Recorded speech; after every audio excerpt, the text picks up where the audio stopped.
है न यज्ञ हो सकते हैं।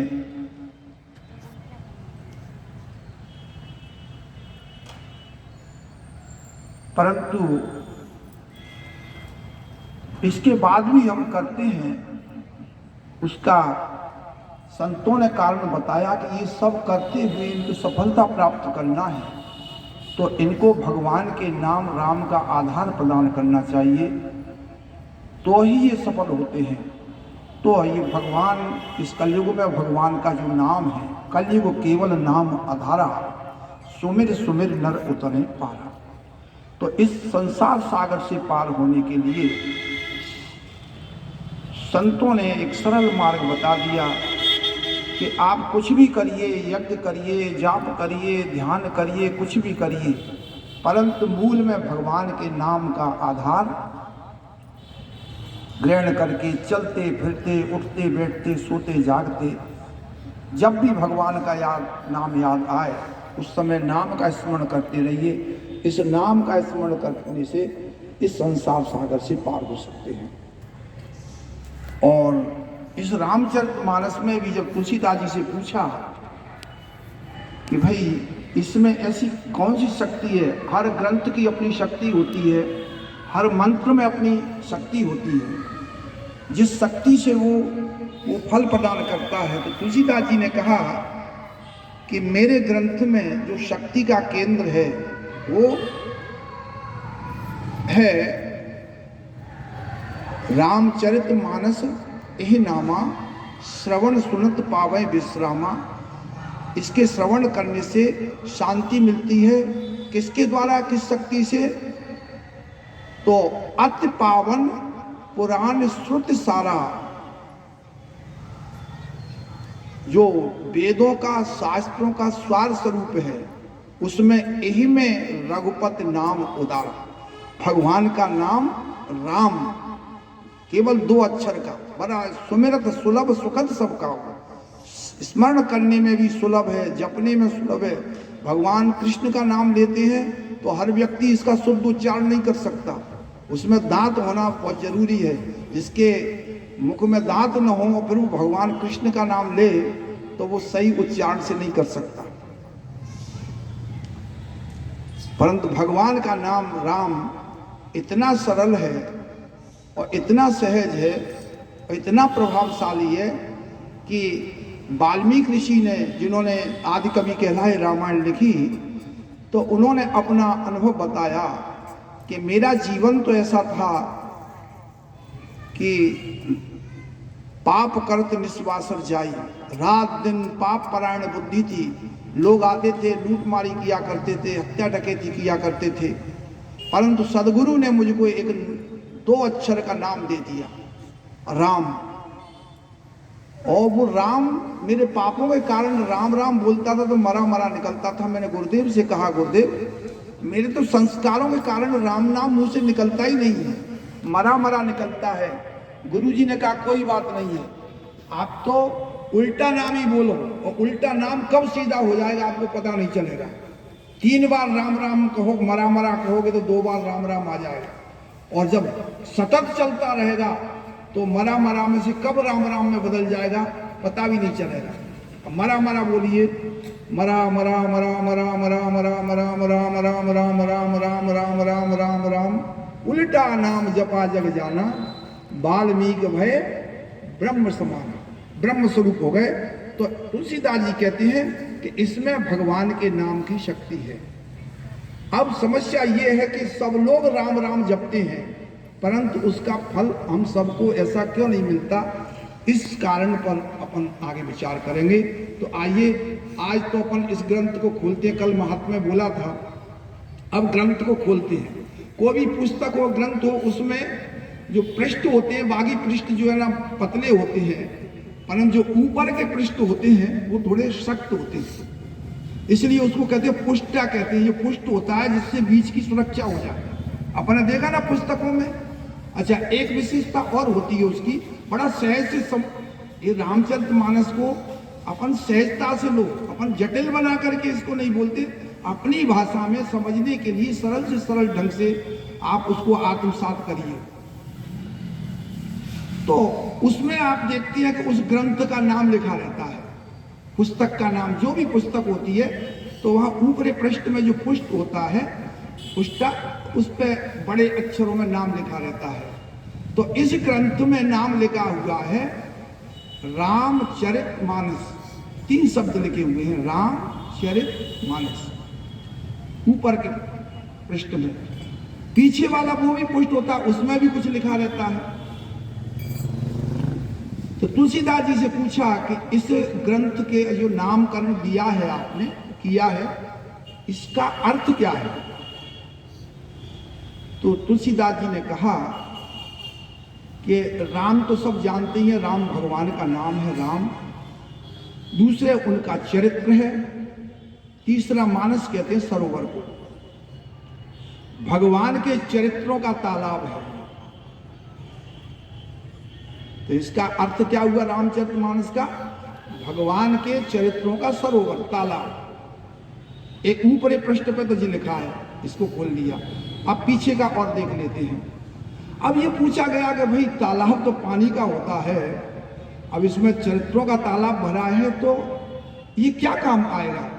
तो तुलसीदास जी ने कहा कि संसार में हम सब हर क्षेत्र में भिन्न भिन्न हैं, किसी की एक रूपता नहीं है। जैसे रूप सबके अलग अलग हैं, इसमें भिन्नता है, स्वभावों में भिन्नता है, परिवार सबके अलग अलग हैं, शारीरिक स्थिति अलग अलग है, मानसिक स्थिति सबकी अलग अलग है, बौद्धिक स्तर पर भी सब में हमें अलग अलग भिन्नता पाई जाती है, सब में भिन्नता है। आर्थिक स्थिति भी सबकी भिन्न भिन्न है, कोई एक जैसी आर्थिक स्थितियां नहीं है। तो हम देखते हैं कि संसार में सब लोगों के हर चीज में भिन्नता मिलेगी, परंतु एक रूपता केवल एक ही विषय में है। इस विषय में हम सब की एक चीज बड़ी कॉमन है जो सब में मिलती है। वो कॉमन क्या है? वो कॉमन है कि हम सब दुखी हैं। नानक दुखिया सब संसार, सब दुखी हैं। इस संसार में जितने भी लोग हैं, कोई भी ये दावा नहीं कर सकता कि मैं सुखी हूं, कुछ लोगों को छोड़ के सब दुखी है। अब दुखों के प्रकार 3 होते हैं ज्यादातर, और तो बहुत सारे, पर इन 3 में सब आ जाते हैं। को तन दुखी, को मन दुखी, को धनविन भयो उदास। किसी को शारीरिक बीमारी लगी है तो उसके पास में धन की कोई कमी नहीं है, और मानसिकता भी सब अच्छी है, परंतु शरीर काम नहीं करता है तो कोई शरीर का दुखी है, शरीर से दुखी है, तन का दुखिया।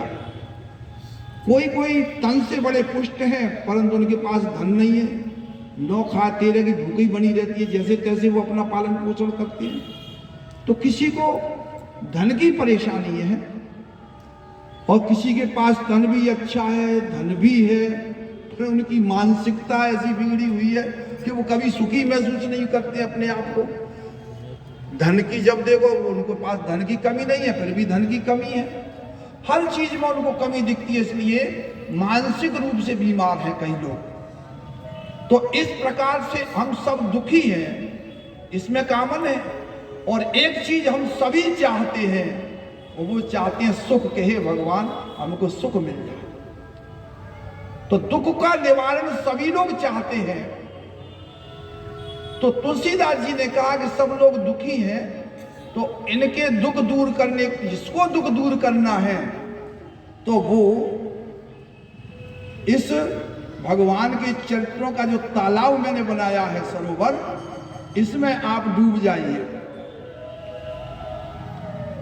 इस सरोवर में स्नान करिए, गोता लगाइए, तो आप सुखी हो जाएंगे। इसमें लिखा हुआ है, ऐसे अपनी मन से नहीं कर रहे, पर कहते हैं किसी ग्रंथ की समीक्षा और सुसमीक्षा 2 शब्द आए। समीक्षा, सुसमीक्षा हम सब लोग पढ़ते हैं, पर जब तक कोई समीक्षक नहीं होगा तब तक वो चीज जैसी लिखी है वैसी समझ में नहीं आती। ऐसी समझ में नहीं आती है जैसी लिखी है।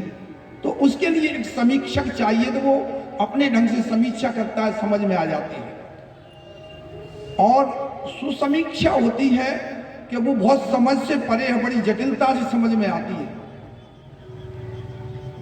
अब जैसे इसमें लिखा है कि सुख संपादन समर विषादा, जो रामायण को सुनेगा कहेगा उसके दुख दूर हो जाएंगे और सुख प्राप्त हो जाएगा। अब इसमें पढ़ा भी है, समीक्षक ने भी बता दिया कि भाई जो पढ़ेगा उसको एग्जाम्पल दे देगा, उसने पढ़ा तो उसको सुख मिला, उसको सुख मिला, समीक्षा करके आपको बता देगा। परंतु जटिलता ये है कि हमने भी तो पढ़ा है, हम भी तो रामायण पढ़ते हैं, हमने खूब पढ़ी है, विधि से पारायण विधि की है, सब किया है, फिर हमारा दुख दूर क्यों नहीं हुआ, हमारी समस्या का समाधान क्यों नहीं हुआ? ये जटिलता है। तो उसके लिए सुसमीक्षा की आवश्यकता है। तो यहां पे देखिए, पीछे पढ़ेंगे, श्रीमद रामचरितमानसमिदं भक्त्यावगाहन्ति ये ते संसार पतंग घोर किरणई दह्यन्ति नो मानवा। ये पीछे के पृष्ठ में ये लिखा हुआ है। आप रामायण पढ़ना, लास्ट में देखेंगे जो इस श्री राम जी के चरित्र रूपी सरोवर में जो स्नान करेगा उसको ये संसार रूपी मई जून का सूर्य, और जिसमें से दैविक और भौतिक ताप की जो लपटें निकलती हैं, इनसे यदि बचना है, इस गर्मी से, इन दुखों से, शोक और संताप से मुक्ति पाना है, तो तुलसीदास जी ने कहा कि सरोवर में डूब जाए। अब और प्रश्न खड़ा हो गया एक कि अब इसमें कैसे डूबे? हम बैठे तैयार हो, अब आप कह दो गुरुजी हमको डुबाओ, कहां डूबे? कहीं दिख तो रहा नहीं है। तो उसकी समीक्षा ये है कि जब हमको तकलीफ होती है तो उसको महसूस कौन करता है? हाथ में दर्द है भले ही, पर हाथ को तकलीफ होती है, हाथ महसूस करता है? नहीं। सुख और दुख की अनुभूति करता है मन ही दुख की अनुभूति करता है, मन ही सुख की अनुभूति करता है। बाकी भले ही कुछ भी, कहीं भी तकलीफ हो, मन को ही दर्द होता है, मन दुखी होता है। अपन इसलिए कि मेरा मन बड़ा दुखी है, कभी आपने कहा मेरा पैर बड़ा दुखी है, मेरा हाथ बड़ा दुखी है, मेरा पेट बड़ा दुखी है? ऐसा कभी नहीं कहते। क्या कहते हैं? हमारा मन बहुत दुखी है। तो मन को नहलाना है। अब मन कहाँ रहता है? शरीर बाहर है और मन अंदर है। तो अंदर इस मन को डुबाना है। अब इसको कैसे डुबाएंगे? बोले ये सरोवर का जल अंदर डाल दो। तो काय के माध्यम से डालें? बोले दोना बना लो, श्रवण पुट, यानी कानों का दोना बना करके कानों के माध्यम से उस जल को अंदर डालिए, और खूब अंदर डालेंगे तो वो जैसे ही ये जल भरेगा और मन उसमें डूबेगा, तो जितनी भी समस्या हैं जीवन की, वो सारी समस्याओं का समाधान मन को हो जाएगा, मन सुखी हो जाएगा। सुख भवन संशय समन दवन विषाद रघुपति गुणगण। ये भगवान के ये गुण समूह, भगवान का ये चरित्र है।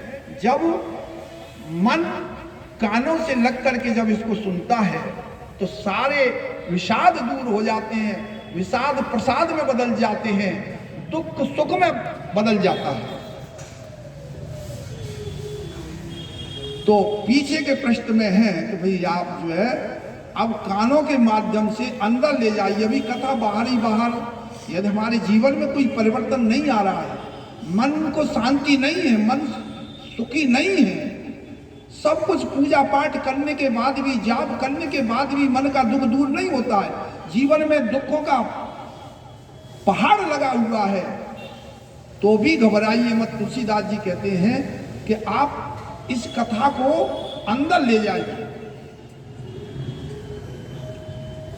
तो अब कान सबके तैयार हैं, आप जो है प्रयास तो करिए। कभी कभी कोई जो ज्यादा सीनियर है वो तो कहते हैं गुरुजी हम तो 23 साल से सुन रहे हैं, भर भर के कान भी भर गए, पर कहीं कोई समाधान तो होता नहीं है। परंतु मैं आपको ये इस मंच से बताऊं, कहो न कछु कर जुगत विषय की, मैं युक्ति पूर्वक नहीं बता रहा। इस वक्ता ने भी काकभूषण जी ने गरुड़ जी से कहा, इस रामचरितमानस में लिखा है कि मैंने ये जो कथाएं सुनाई है, कथा की महिमा सुनाई है, वो मैंने किसी युक्ति से नहीं सुनाई कि मैं कहीं से भी इधर उधर से अतिशयोक्ति, कभी कभी ज्यादा बोल देते हैं वक्ता लोग, तो मैंने कोई युक्ति नहीं लगाई है। कौन कर कछु जुगत विषय की, यह सब मैं निज नैनन देखी, मेरा अपना अनुभव है, मैं देख चुका हूं, मैं अनुभव कर चुका हूं अपने जीवन में, वही मैं तुमको बताता हूं। तो कहीं न कहीं मन हमारा डूब नहीं पा रहा है, क्योंकि तन तो बैठा रहता है, मन यहां से गोता लगाता है, कहीं इधर जाएगा, कभी उधर जाएगा, कहीं उधर जाएगा। तो अब मन, अच्छा ये इतना अच्छा भी है, इसकी एक विशेषता भी है बच्चे की, यदि लगा दिया आपने लोभ लालच दे करके, बच्चे को कथा में लेके आना है, बच्चे से कहना बेटा मेरे को जरा ले चल वहां कथा तक, तेरे को चॉकलेट देंगे, तो बच्चे को कथा से कोई लेना देना नहीं है, पर उसको चॉकलेट बड़ी प्यारी लगती है, तो वो चॉकलेट के बहाने से आपको, वह लोभ से आपको यहां तक ले आए। इसी प्रकार से मन भी बच्चा है, इसको कुछ लालच, जो उसको अच्छा लगता है उसका लालच बता दो कि देख भाई तेरी समस्या का समाधान हो जाएगा, तू त्रसित रहता है, दुखी रहता है, वहां भगवान की कथा सुनेगी, तू मेरा सहयोग कर लेना, कथा में से इधर उधर मत भटकना, तुझको यहाँ चॉकलेट तू जो चाहता है वो मिल जाएगा, परंतु जो है ये हमारे पास में ही रहना, और कथा को सुनना कान से लग के, सुनो तात, उसको बता दो, सुनो, मन मत चित्त लाई, मन बुद्धि और चित्त लगा करके आप लोग कथा को सुने, तो भगवान की कृपा से और बहन जी के आशीर्वाद से, माँ कालिका की कृपा से आपके जीवन की जितनी भी समस्या हैं उनका समाधान हो, ये हम प्रार्थना करते हैं और आइए प्रयास करते हैं। बोलो राम सिया, बोलो राम सिया राम।